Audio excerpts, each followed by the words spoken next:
El tema de esta semana se titula La fe de Abraham y está basado en el libro de Romanos, capítulo 3, versículos 20 y 21 y Romanos capítulo 4, versículos 1 al 17. Bienvenidos a Orientaciones para Maestros de Escuela Sabática. El objetivo de Pablo al escribir esta epístola es que cada creyente comprenda cómo el hombre es justificado ante Dios, es decir, cómo se llega al perdón de pecados y a la salvación. Existen dos visiones que son totalmente opuestas. Número 1, a través del cumplimiento de la ley, lo que Pablo llama las obras de la ley. Y número 2, a través de la fe. Esto en teología lo conocemos con el nombre de justificación por la fe. Esto implica creer y aceptar a Jesús como Salvador, aceptar el sacrificio expiatorio de Jesús. En los capítulos 1 al 3 de su epístola, Pablo deja en claro que todos los seres humanos son pecadores y por ende todos merecen la condenación. No hay nada que el hombre pueda hacer para poder ser redimido de su condición. Entre los versículos 24 al 26 del mismo capítulo, Pablo explica de forma magistral, aunque condensada, el plan de salvación. Dice que el hombre puede ser salvo solo por la gracia de Dios. Esto significa que no es por obras. Por lo tanto, la salvación es gratuita para el hombre, aunque tuvo un elevado costo para el cielo, la sangre de Jesús. O sea, el precio de nuestra redención fue la muerte expiatoria por parte de Jesús. Cuando decimos muerte expiatoria, eso significa que Él murió en nuestro lugar. Así que la conclusión es obvia: la salvación es un regalo de Dios que puede ser recibido solamente por la fe. Y eso es lo que Pablo destaca aquí, donde hace alusiones al respecto un poco más adelante en esta misma epístola y también en otras epístolas que escribió para otros cristianos. En el capítulo 3 y versículo 20 dice tajantemente que por las obras de la ley ningún ser humano será justificado. Es importante remarcar y entender cuando Pablo argumenta que el hombre es justificado solamente por la fe, él está resaltando cómo el hombre puede ser salvo. Y cuando habla en este contexto de la ley, no significa que se opone a la ley. Él no dice que la ley no sirve, o que sea mala, o que no estamos obligados a guardarla. En otras palabras, que la podemos desobedecer libremente. No, simplemente está explicando que la salvación no se obtiene por guardar la ley, pero sí que la salvación se obtiene por la gracia de Dios y la fe al aceptar tan precioso regalo. Pablo explica claramente que la función de la ley es revelarnos el pecado para que nos demos cuenta de nuestra miserable condición y la necesidad de la gracia que podemos obtener por la fe. En este sentido, la ley y la fe no se oponen. Es por eso que Pablo se apresura a responder lo que seguramente comienza a pasar por la mente del pecador cuando entiende que la justificación es solo por la fe. Seguramente los que escuchaban a Pablo predicar este mensaje pensaban que entonces la ley no tenía ninguna importancia y que ya no era necesario observarla. Para aclarar este punto, Pablo pregunta en el versículo 31 del capítulo 3, ¿luego por la fe invalidamos la ley? Es decir, considerando que somos justificados por la fe, ¿la ley queda anulada? ¿Ya no es necesario guardarla? La respuesta de Pablo es enfática y concluyente. El mismo versículo dice, en ninguna manera, sino que confirmamos la ley. Es decir, nuestra fe no anula la ley ni la deja de lado. El creyente que ejerce una fe genuina sigue cumpliendo la ley, aunque entiende que ese no es el medio de salvación, pues el único medio de salvación es la fe en la promesa de Dios de salvar al pecador en virtud del plan de salvación que consiste en la vida santa de Jesús y en su sacrificio expiatorio. Y esta metodología divina se aplica a todos los seres humanos, llámense judíos o gentiles. Todos se salvan de la misma manera y en todos los tiempos ha sido lo mismo. La salvación ofrecida en el Antiguo Testamento era por la fe que apuntaba al sacrificio del Mesías que vendría en el futuro. Y la salvación ofrecida en el Nuevo Testamento también se ofrece por la fe basada en el sacrificio de Jesús realizado en el pasado. En el versículo 30, Pablo dice que Dios justifica por la fe a los de la circuncisión y por la fe a los de la incircuncisión. Con estas palabras, Pablo incluye a todos, a judíos y a gentiles. Cuando dice a los de la circuncisión, se refiere a los judíos. Y cuando dice a los de la incircuncisión, se refiere a los demás, a los no judíos, a los gentiles. Pero notemos que todos se salvan de la misma manera. Los judíos no se salvaban porque supuestamente guardaban la ley y eran circuncidados. No, Pablo dice que todos pueden ser justificados por la fe, judíos y gentiles, circuncisos e incircuncisos.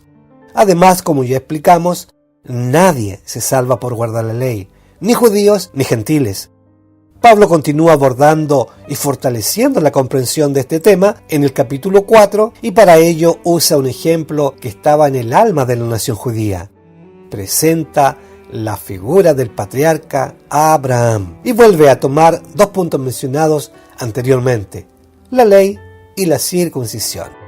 Antes de explicar estos aspectos, recordemos que los judíos tenían en alta estima a Abraham y lo consideraban el padre de la nación judía. ¿Quién era Abraham? De acuerdo al relato bíblico, su nombre original es Abram, que significa Padre enaltecido. Pero posteriormente Dios le cambió el nombre a Abraham, que significa Padre de una multitud, haciéndole la promesa de que haría de él una gran nación. Abraham vivía en Ur de los Caldeos y es llamado por Dios a dejar la casa de su padre, Taré, y establecerse en la tierra de Canaán.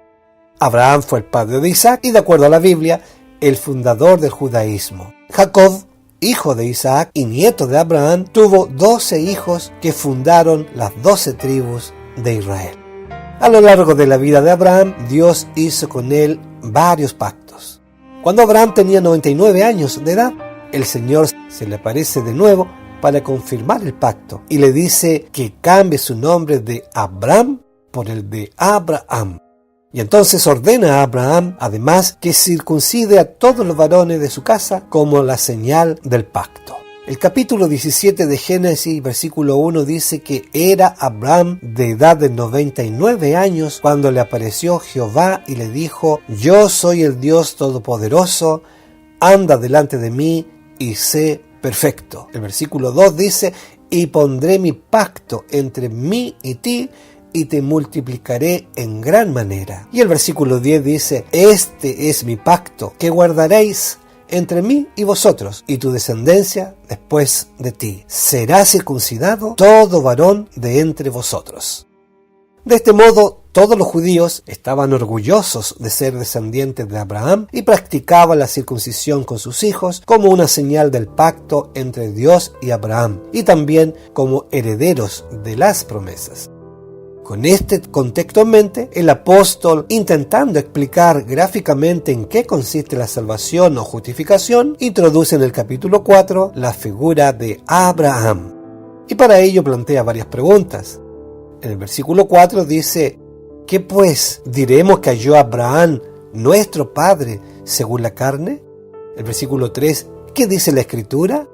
Y entonces él mismo responde: creyó Abraham a Dios y le fue contado por justicia. Pablo dice que Abraham recibió las promesas de Dios por medio de la fe y no de las obras, y que eso le fue contado por justicia, es decir, recibió la justicia por la fe. Fue justificado por la fe. En el versículo 5, Pablo complementa diciendo: mas al que no obra, sino cree en aquel que justifica al impío, su fe le es contada por justicia. Y como si esto fuera poco, Pablo refuerza su argumento mencionando las palabras de otra figura apreciada en el judaísmo, como fue el rey David. En los versículos 6 al 8 plantea: como también David habla de la bienaventuranza del hombre a quien Dios atribuye justicia sin obras, diciendo: bienaventurados aquellos cuyas iniquidades son perdonadas y cuyos pecados son cubiertos. Bienaventurado el varón a quien el Señor no inculpa de pecado. Así que Pablo cita a dos grandes personajes del judaísmo para ilustrar que el perdón de los pecados y la salvación o justificación vienen por la fe y no por las obras, a Abraham y a David. Luego, una vez más, Pablo remarca que la metodología de la salvación de Dios es para todos por igual, con la siguiente pregunta. En el versículo 9 dice: ¿es pues esta bienaventuranza solamente para los de la circuncisión o también para los de la incircuncisión? Es decir, ¿esta bendición de recibir el perdón y la justificación solo por la fe y no por las obras de la ley es solo para los judíos o también para los no judíos?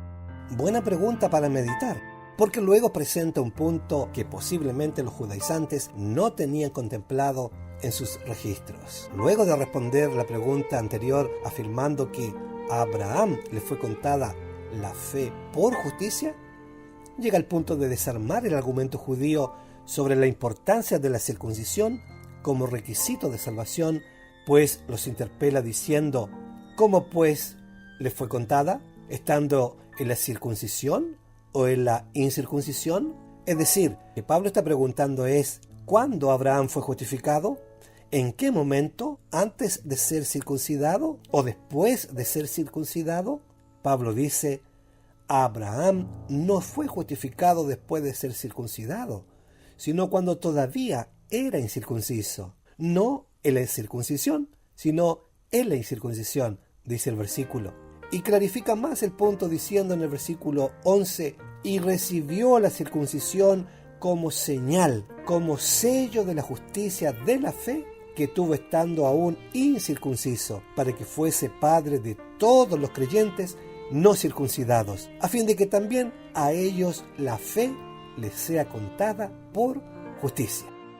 Con estas palabras, Pablo pone al mismo nivel a los judíos y gentiles. Abraham no solamente debe ser considerado padre de los judíos, sino también padre de los cristianos, padre de los circuncidados y padre de todos los creyentes no circuncidados. De este modo, dice Pablo, la fe de los no judíos también, así como Abraham, le es contada por justicia. En otras palabras, también pueden ser justificados por la fe. Y en el caso de los propios judíos, ellos también son justificados por la fe y no por el hecho de guardar la ley o por ser circuncidados o por tener como padre a Abraham. El versículo 12 dice que no solamente son de la circuncisión, sino que también siguen las pisadas de la fe que tuvo nuestro padre Abraham antes de ser circuncidado. Los versículos 13 y 14 son muy claros en mencionar que las promesas que recibió Abraham, que por extensión le llegan a todos los creyentes, no vinieron por la ley ni por su observancia, sino por la justificación por la fe. Textualmente leemos: porque no por la ley fue dada a Abraham o a su descendencia la promesa de que sería heredero del mundo, sino por la justicia de la fe. Porque si los que son de la ley son herederos, vana resulta la fe y anulada la promesa. Si la promesa de la salvación, que es básicamente la promesa dada a Abraham, viniera por cumplir la ley o los ritos, tales como la circuncisión, Pablo dice: vana resulta la fe y anulada la promesa. Entonces, una vez más, Pablo afirma el papel de la ley. Si no existiera la ley, no habría pecado. Si no hay pecado, no somos pecadores, ni necesitamos un Salvador. El versículo 15 dice: pero donde no hay ley, tampoco hay transgresión. Pero no, la ley de Dios está vigente, y su función es mostrarnos el pecado y llevarnos a Cristo, por medio de quien somos salvos por la fe. Por tanto, dice Pablo en el versículo 16, es por fe, para que sea por gracia, a fin de que la promesa sea firme para toda su descendencia, no solamente para la que es de la ley, sino también para la que es de la fe de Abraham, el cual es Padre de todos nosotros. Así es, estimados amigos, como Pablo aborda este importante tema. A modo de resumen, podemos decir que, número 1, en los textos finales de Romanos 3 y en los primeros 17 del versículo 4, Pablo insiste en argumentar que la salvación viene por la fe. Número 2, no desecha la ley, sino que clarifica su función, mostrando claramente que no existe incompatibilidad entre la ley y la fe. Número 3, presenta a Abraham como padre de todos los creyentes, llámense estos judíos o gentiles. Y número 4, para aquellos que insisten en que los conversos cristianos debían circuncidarse como requisito de salvación, les recuerda que Abraham recibió la justicia de Dios antes de ser circuncidado, aún más, antes de que existiera la nación judía, pues Él es el Padre de todos, incluyendo a los gentiles que también aceptan las promesas por la fe. Y como si su argumento fuera poco, número 5, lo refuerza citando las palabras de otra figura del judaísmo, el rey David, señalando que son bienaventurados aquellos a quienes Dios les atribuye justicia sin las obras de la ley, perdonándoles todos sus pecados. Esto es todo por ahora, amigos. Que Dios les bendiga grandemente y si es su voluntad, nos encontraremos nuevamente en un próximo estudio de la Palabra de Dios.